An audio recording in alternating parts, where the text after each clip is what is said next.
Olá, o entrevistado do Ponto de Vista de hoje é o vereador do PT, Wanderson Castelar. Em seu segundo mandato, defende a independência do Poder Legislativo e o rigor no uso do dinheiro público. Na Câmara, suas prioridades são a saúde, a qualidade do ensino e a segurança pública. Tudo bem, Castelar, como vai? Tudo bem, Bruna. Estou à sua disposição.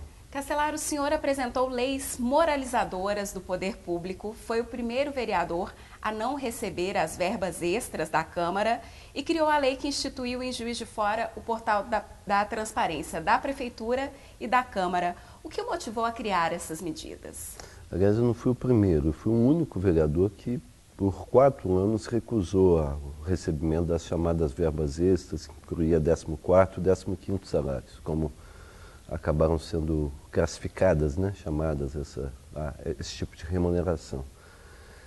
Qual foi a minha motivação? Foi de tanto conversar na rua e ouvir das pessoas restrições a esse tipo de, digamos assim, de abuso remuneratório, né, para usar a expressão de um jornalista famoso aqui da cidade.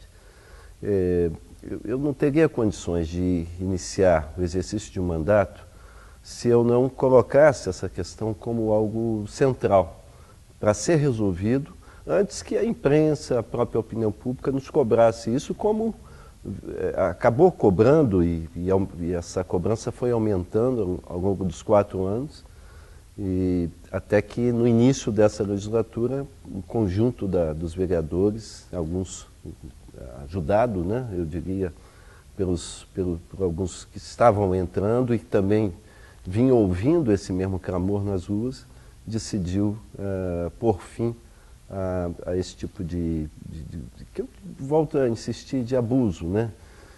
Acho que o cidadão hoje está cada vez mais consciente, digamos assim, dos seus direitos, dos deveres, inclusive, dos agentes públicos, e a cobrança acaba sendo inevitável, né? E é bom que seja assim. Nós lutamos para que a sociedade participe cada vez mais do processo político. E não só a cobrança, mas a fiscalização também é cada vez mais clamada pela população e por isso o portal da transparência, né? Lógico, a ideia era abrir espaços, né, e possibilitar que as pessoas se informassem e se informem, né, e isso está acontecendo cada vez mais, sobre os gastos do dinheiro que é de todos, né? Então isso para mim era uma questão em aberto na municipalidade, não só na Câmara, mas o próprio Executivo, de certa forma, se beneficiava da falta de informação, e eu acho que eu dei uma contribuição expressiva, né, para alterar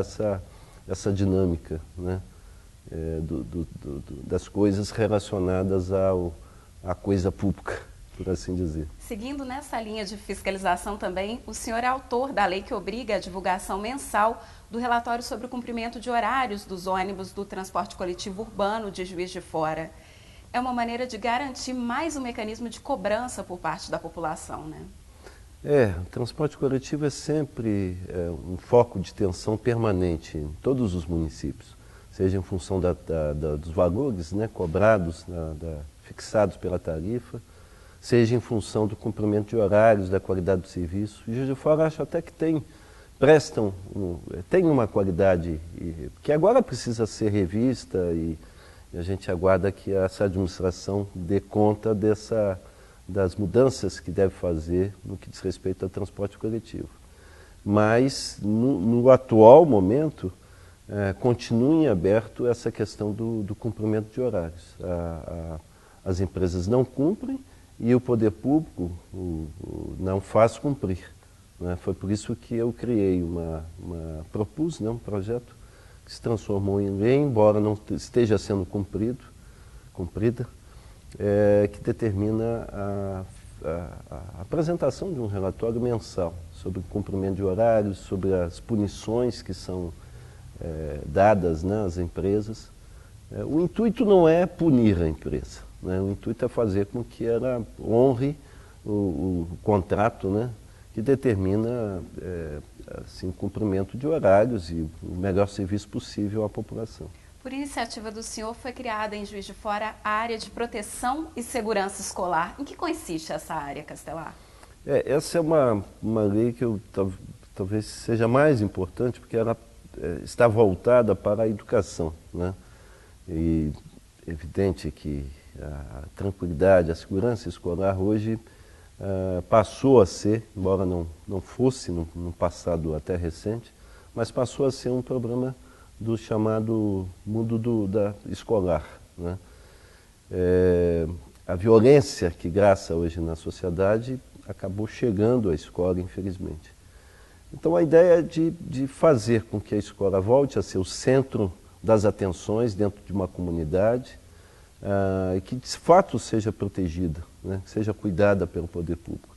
Então nós pensamos em estabelecer como regra a necessidade do poder público priorizar ações como, por exemplo, melhorar o acesso, iluminar melhor ao redor das escolas. E o senhor está cobrando a implantação dessa lei, né? Com certeza. E mais do que isso, mobilizar a própria comunidade para a defesa da escola através da criação de fóruns de segurança escolar em cada estabelecimento, né? Isso não custa nada, o poder público já poderia estar desenvolvendo essas ações. É estranho que isso não aconteça, volto a dizer, num momento de tanta tensão e de tanto risco, né, para a tranquilidade escolar. Castelar, também nessa linha de contato direto com a comunidade, o senhor coordenou o ProBairros, que foi o primeiro projeto de lei de iniciativa popular que instituiu o Fundo Municipal de Incentivo à Organização Comunitária, que foi regulamentado no ano passado. Qual que é a importância desse projeto? Eu trabalho sempre na perspectiva de fortalecer a sociedade e as suas organizações. Esse é, digamos, o principal motivo do meu mandato, né? E o ProBairros é uma maneira de estimular e de incentivar a organização mais, digamos assim, a mais elementar da sociedade, que é a organização dos moradores, das pessoas no seu local de moradia. Boa parte dos benefícios, das conquistas, das realizações de uma cidade tem a ver com a organização comunitária. E eu não me conformo de ver essa organização assim tão relegada a um segundo ou terceiro plano, sem possibilidade de, por exemplo, ter uma sede para que as pessoas se reúnam, uma sala, um conjunto de salas que permitam, além das reuniões, que a comunidade também desenvolva ações, aquilo que tiver ao seu alcance. Então foi com esse objetivo, com esse intuito que nós criamos, com um esforço coletivo, somamos as associações comunitárias, pelo menos aquelas ativas da cidade, coletamos assinaturas, trouxemos a essa casa e foi aprovado com algum custo. Agora, recentemente, o prefeito regulamentou e nós estamos aguardando só a publicação do edital, que vai permitir que as primeiras associações, não sabemos ainda o número, né, mas um conjunto de associações apresente projetos e sejam beneficiadas com recursos para que esses projetos, ao fim e ao cabo, trabalhem em função da organização comunitária e do bem-estar da própria população, da comunidade que for atingida, né? Castelar, o senhor é presidente de duas importantes comissões na Câmara de Segurança Pública e de Saúde, que estão muito em pauta na nossa sociedade. O que o senhor tem feito enquanto presidente dessas comissões? Tem sido cansativo esse trabalho, porque são dois temas explosivos, né? Saúde e segurança são, todas as pesquisas de opinião, apontados como os principais problemas da cidade. Na segurança, nós trabalhamos na elaboração de um plano municipal de enfrentamento à violência, junto com o Poder Executivo, com outras instituições, e também com a constituição de um laboratório da violência na cidade, sobretudo locado na Universidade Federal de Juiz de Fora. E saúde, nós estamos intensificando a nossa ação fiscalizatória. Temos visitado praticamente todas as semanas uma unidade de saúde e relatado os problemas aqui na casa e para o próprio Executivo, com a expectativa de que esse trabalho produza efeitos favoráveis à população. Castelar, rapidamente para a gente encerrar, o que os juiz-foranos podem esperar do seu trabalho daqui para frente? Eu acho que é a mesma disposição, a mesma inclinação para abrir espaços participação da sociedade no processo político, o mesmo comprometimento com as causas populares e com a defesa do desenvolvimento da nossa cidade, um desenvolvimento que beneficie a todos, que não seja para um grupo restrito. Castelar, muito obrigada pela sua participação com a gente no Ponto de Vista. Você de casa continue acompanhando tudo o que acontece na Câmara pelo site www.câmarajf.mg.gov.br. Até o próximo programa.